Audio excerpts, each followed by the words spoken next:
제14편 다윗의 시. 인도자를 따라 부르는 노래.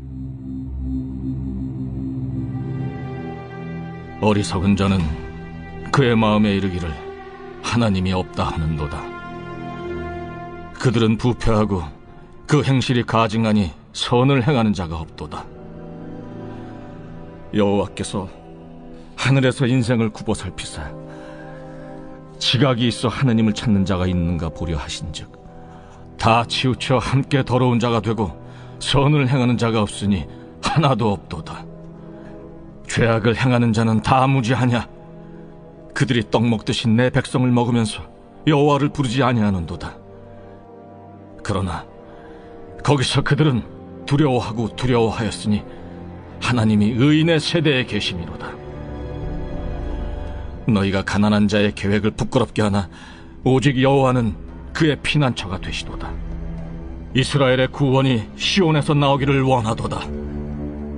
여호와께서 그의 백성을 포로된 곳에서 돌이키실 때 야곱이 즐거워하고 이스라엘이 기뻐하리로다.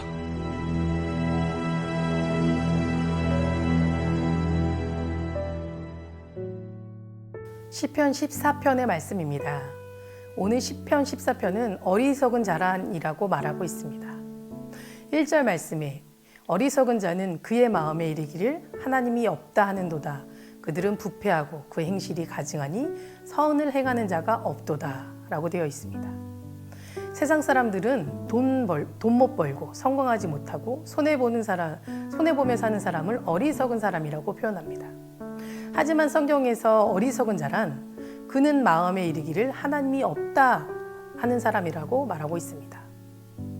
어느 교수가 믿음이 좋은 학생에게 물어보았습니다. 네가 믿는 하나님이 있다는 증거를 나에게 한번 설명해봐라. 그러면 나도 너를 따라 교회를 가겠다. 그러자 이 학생은 그 교수에게 교수님, 이 바가지로 저 바닷물을 다 퍼내면 몇 바가지나 될까요? 라고 물었습니다. 그러자 이 교수는 이 멍청한 녀석, 이 작은 바가지로 바닷물을 어떻게 퍼내느냐? 라고 웃었답니다. 그때 이 학생은 이렇게 대답했습니다. 그렇습니다, 교수님. 바닷물보다 더 크신 하나님을 바가지보다 작은 교수님의 머리에 어떻게 집어넣을 수 있겠습니까? 라고 말입니다. 어리석은 사람들은 하나님이 어디 있냐? 한번 보여줘봐라. 그러면 믿겠다라고 말합니다. 이렇게 눈에 보이는 대로 믿는 사람이야말로 참으로 어리석은 사람입니다. 어리석은 인간은 자신의 작은 지식과 경험을 내세워 하나님이 없다고 하지만 사실은 그 영혼이 부패되고 병들어 있기 때문에 하나님을 믿지 못하는 것입니다. 그의 마음에 하나님이 자리하고 있지 않는 것입니다. 자신의 인생을 주인이고 자기 인생은 내 뜻대로 살면 된다고 생각하는 것들입니다. 이것이 꼭 하나님을 믿지 않는 사람들에게만 해당되는 말일까요? 무신론자처럼 하나님의 존재가 믿어지지 않아 하나님이 없다 하는 사람도 있지만 하나님의 존재를 알면서도 하나님이 없는 것처럼 살아가는 사람들도 있습니다.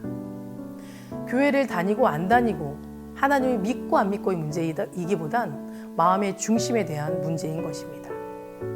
오랜 세월 교회를 다니면서도 하나님을 알지 못하고 하나님을 알지만 하나님의 역사하심과 인도하심을 깨닫지 못하는 사람도 많이 있습니다. 이것은 하나님께 전적으로 모든 것을 다 맡기지 못하고 자신의 인생을 자신이 주도적으로 이끌어가려는 삶을 살고 있기 때문입니다. 하나님을 알지만 하나님이 없는 것처럼 살아가고 있기 때문입니다. 기도의 능력과 말씀의 능력을 알지만 기도하지 않고 말씀을 듣고도 행하지 않고 기도의 응답이 이루어지지 않으면 낙심하고 절망하느라 진짜 하나님의 뜻을 발견하지 못하게 되는 어리석은 자가 되고 마는 것입니다.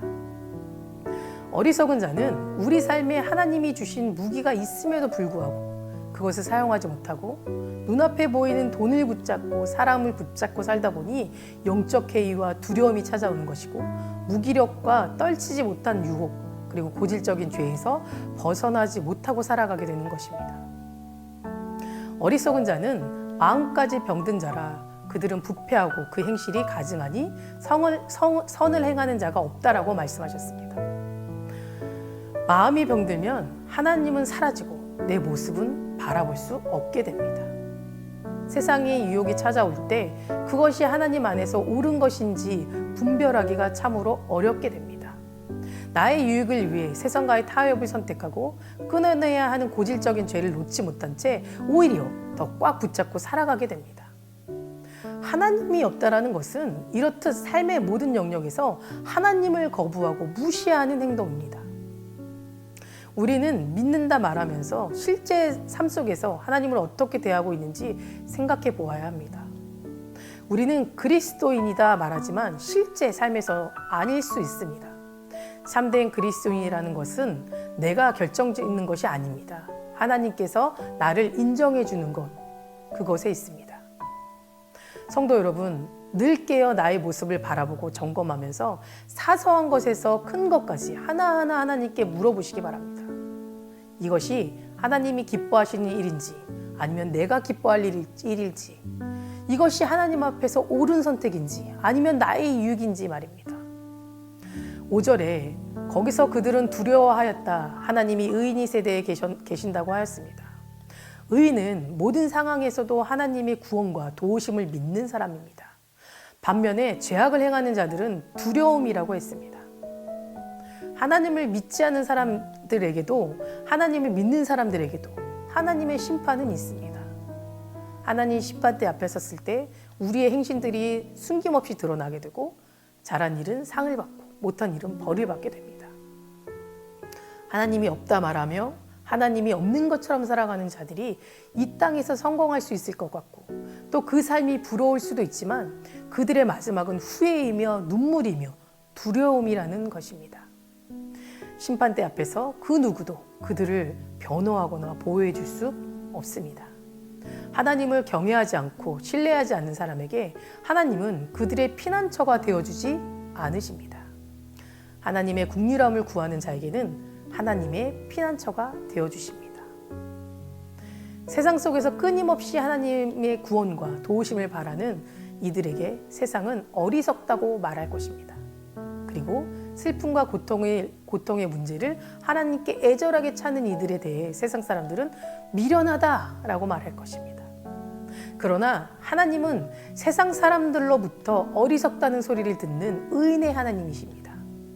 그리고 하나님은 세상 사람으로부터 미련하다는 소리를 듣는 가난한 자의 하나님이십니다. 지금도 하나님은 그러한 의인과 가난한 자를 찾고 계십니다. 세상 사람들이 인정하는 사람이 되려면 하나님으로부터 어리석은 자가 되어야 하고 하나님께 인정받으려면 세상 사람으로부터 어리석은 자가 되어야 합니다. 여러분은 세상 사람들이 인정하는 사람이 되시겠습니까? 아니면 하나님이 인정하는 의인과 가난한 사람이 되시겠습니까? 오늘 이 아침 하나님이 나의 유일한 피난처이심을 인정하고 하나님께 모든 것을 다 맡기고 구하고 기도하시는 저와 여러분 되시길 간절히 소망합니다. 기도하시겠습니다. 사랑과 은혜가 충만하신 주님 감사합니다. 우리의 피난처 되신 주님을 저희가 간절히 사모합니다. 하나님, 내가 세상에서 손가락 받더라도 하나님께서 나의 모든 것을 인정하고 계심을 고백합니다. 하나님만이 나의 구세주이며 하나님만이 나의 피난처이심을 고백합니다. 우리가 세상에서 인정받지 못하고 손가락질 받는다 하더라도 정말 그것이 하나님 보시기에 의인의 삶이라면 그것을 선택할 수 있는 믿음을 주시고 그 믿음 가운데 걸어갈 수 있는 저희들 되게 하여 주시옵소서. 그러나 하나님, 세상에서 정말 하나님의 이름을 높일 수 있는 자가 되기를 원합니다.